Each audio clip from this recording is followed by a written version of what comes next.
Futuros servidores do município de Castanhal, vamos aqui dar continuidade para o livro 3 da Lei 03 de 99, que trata do plano de cargos de carreira e remuneração do magistério do município de Castanhal. Lembrando que eu lhe aconselho a me seguir na lista de transmissão gratuita de dicas do WhatsApp, 91982309873. Esta lei vai estar postada aqui no YouTube para todos até a metade. A outra metade vai estar disponível na plataforma do meu site, valneoliveira.com.br. Aqui você pode pagar no Pix, no cartão de crédito, no boleto bancário. No Pix, no cartão de crédito, já imediatamente libera, tá? E também me siga no Instagram, _Valneoliveira. Também na plataforma do meu site tem material de português, informática, matemática, raciocínio lógico, atualidades, só materiais top de linha e também lista de questões sobre essa lei comigo lá. E não menos importante, foi lançado agora um simulado individualizado sobre essa lei top de linha. Você não encontra em outro lugar, só aqui no site Valnei Oliveira. Vai lá comigo, você vai verificar o que é. Qualquer coisa me chama e explica como é esse simulado online. Eu fico sabendo a sua nota e vou puxar a sua orelha, hein? Quero que você chegue aí a 100% de acerto na questão. Vamos a partir do tema da Constituição dos Quadros, do artigo 258. Artigo 258 da Constituição dos Quadros, tá? É simples esse tema, por quê? Porque quando se fala da Constituição dos Quadros, temos dois quadros aí, marque aí, o quadro permanente do magistério e o quadro transitório do magistério. Pessoal, o que é o quadro permanente? Marque aí no artigo 258, inciso 1. Vou ler o 258. Os quadros de pessoal do magistério público municipal são classificados em quadro permanente do magistério e quadro transitório. De repente, uma questão é essa, tá?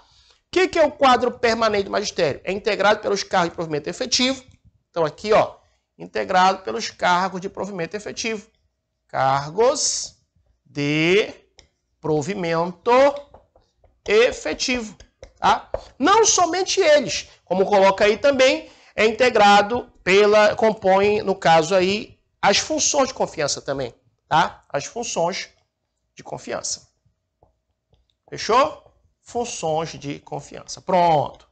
Perfeito, professor. Entendi aí já o quadro permanente do magistério. Mais uma vez, quadro permanente do magistério é integrado pelos cargos de provimento efetivo que compõem as carreiras do magistério e pelas funções de confiança. Fechou. E o quadro transitório? Sendo que esse quadro transitório, com vigência até dezembro de 2001, reúne os cargos isolados. Tá? Aqui, no quadro transitório, no magistério, temos os cargos isolados, como foi falado aí, e também as funções de magistério, cujos ocupantes são efetivos ou estáveis, considerado leigo por não possuir habilitação específica para o exercício das atividades docentes. Tá? Olha só uma coisa importante. O artigo 259 diz que os cargos de provimento efetivo do plano de cargos de remuneração, ora instituídos, estão estruturados conforme o anexo dessa lei. Então, depois você dá uma olhadinha no anexo e lá mostra a estrutura, né, no caso aí dos cargos de provimento efetivo. Efetivo, não esqueça, aprovado no concurso público de provas e títulos, no caso aqui do magistério. Muita atenção no artigo 260. Muita atenção. Por quê, professor? Porque ele fala quem vai ocupar essas funções de confiança. Primeiro ele fala, né? O que é? O que compõe? Que atividades são essas de funções de confiança? Marque aí. As funções de confiança são atividade de direção de unidades de ensino. Tá? Atividades de direção. Tá? Atividade de direção do que, professor? Atividades de direção, como coloca aqui no artigo 260, direção de unidades de ensino. De unidades de ensino. Aí, olha só, aqui eu acho muito interessante o examinador cobrar na sua prova. Pessoal, quem é que ocupa as funções de confiança? É o que diz aí, ó, no artigo 260. As funções de confiança correspondentes às atividades de direção de unidades de ensino. Opa, marque a palavra devendo.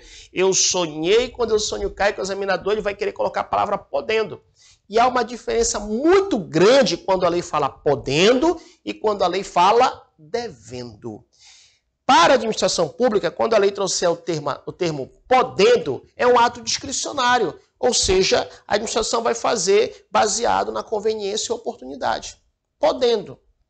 Agora, como traz aí o artigo 260 devendo, é uma obrigação, é um ato vinculado. Ato vinculado é aquele em que a administração só pode fazer o que a lei determina ou que a lei autoriza, tá? Esta ideia aí é um ato vinculado.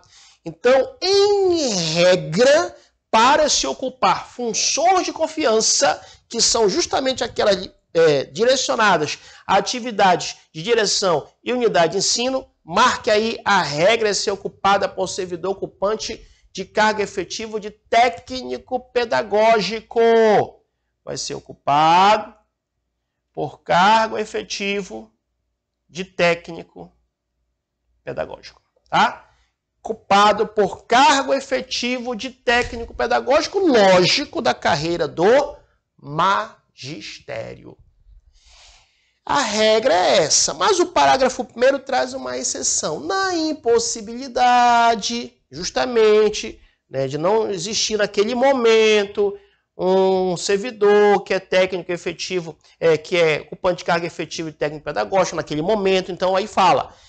Na impossibilidade, admite-se, marque a palavra, de caráter suplementar, em outras palavras, complementar, e detalhe a título precário, rapidamente, não é para sempre não, mas rapidamente, a utilização de ocupante de cargo de provimento, no caso aí, do magistério, do quadro permanente do magistério, tá?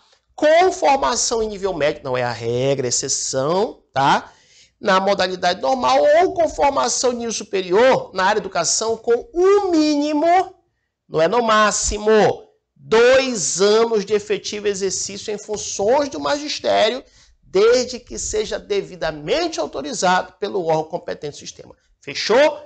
Mais uma vez, está dando náuseas. Quando dá náusea é que você começa a aprender. A regra é, estamos falando de função de confiança? Sim. Vai ser para qual atividade? Para a direção de unidade de ensino. E, em regra, será ocupado por um servidor que ocupa um cargo efetivo de técnico pedagógico, lógico, da carreira do magistério. Ponto. Excepcionalmente, falamos do parágrafo 1º, tá? O parágrafo 2º diz que as funções de confiança, dá uma olhadinha depois, acredito eu que dificilmente vai cair o anexo, tá? Mas é importante você visualizar o anexo só para poder ilustrar aquilo que nós estamos falando.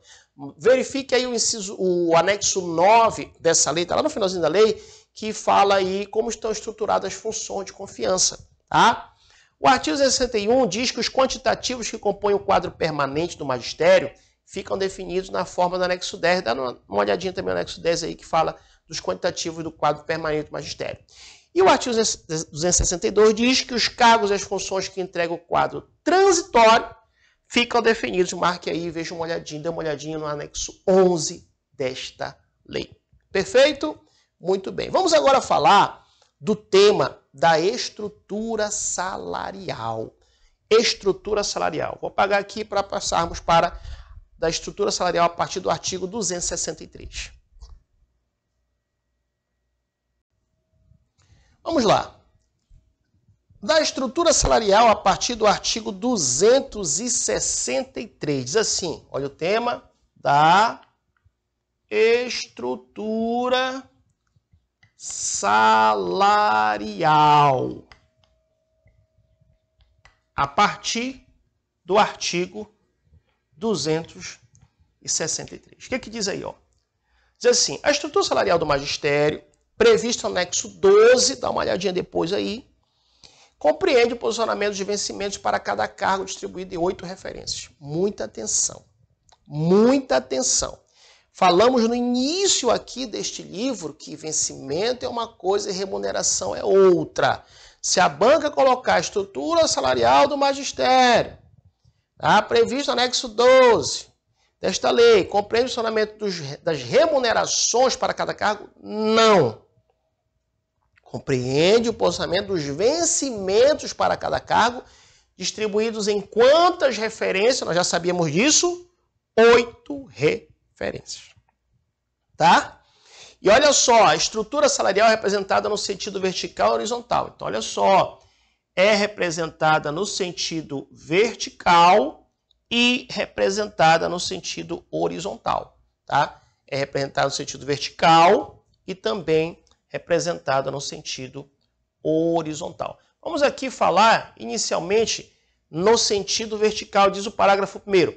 No sentido vertical, estão dispostos em níveis salariais, tá? Falou aqui, no sentido vertical, níveis salariais, tá?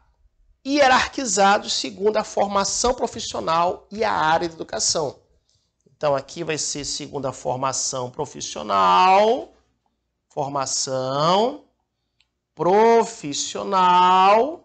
e a área da educação, tá? No caso, e a área, no caso aí, de atuação. Área de atuação. Área de atuação, tá? Então, fique bem atento que o examinador vai querer trocar isso, vai estar errado, hein? Mais uma vez, os níveis, lembra, é na horizontal, no sentido horizontal, e justamente estão dispostas, no caso, o que, professor, aqui?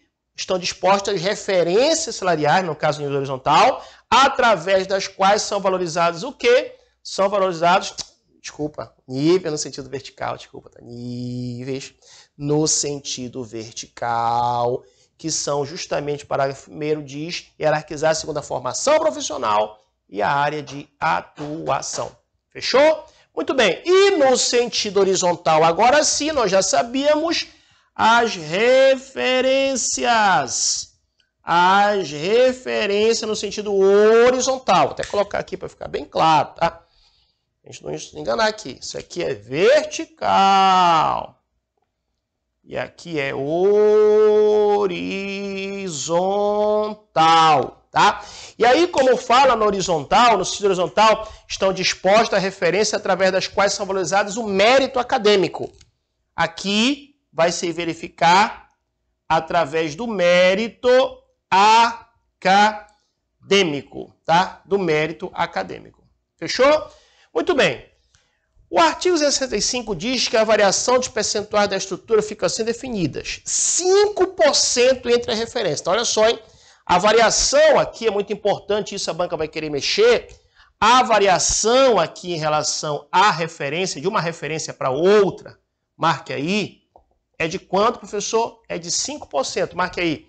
A variação dos percentuais da estrutura salarial fica assim definida. Entre as referências consecutivas do mesmo nível, do mesmo cargo, sentido horizontal, 5%. Já o inciso 2 fala entre a referência inicial, olha só, referência inicial do cargo, no caso é ocupacional de magistério PEB 1, 101, e do inicial do magistério PEB 2, 25%, tá? E do quadro ocupacional de magistério PEB 1, 101, e a referência do inicial do PEB 3, 38,9%. A banca vai querer mexer, a banca vai querer enganar, tá? Então, mais uma vez, no sentido horizontal, de uma referência para outra, 5%. A variação da referência inicial do cargo grupo ocupacional PEB 1, 101, para o início, referência inicial do grupo ocupacional PEB 2, 25%. E do 2, no caso aí, do 2 para o 3, né, no caso aí, desculpa, referência do cargo PEB 1, do 101, para o PEB 3, 38,9%. Fechou? É importante que a banca vai querer mexer aí nesse percentual. Vamos dar um break, continuaremos no próximo bloco. Um abraço e até o nosso próximo encontro.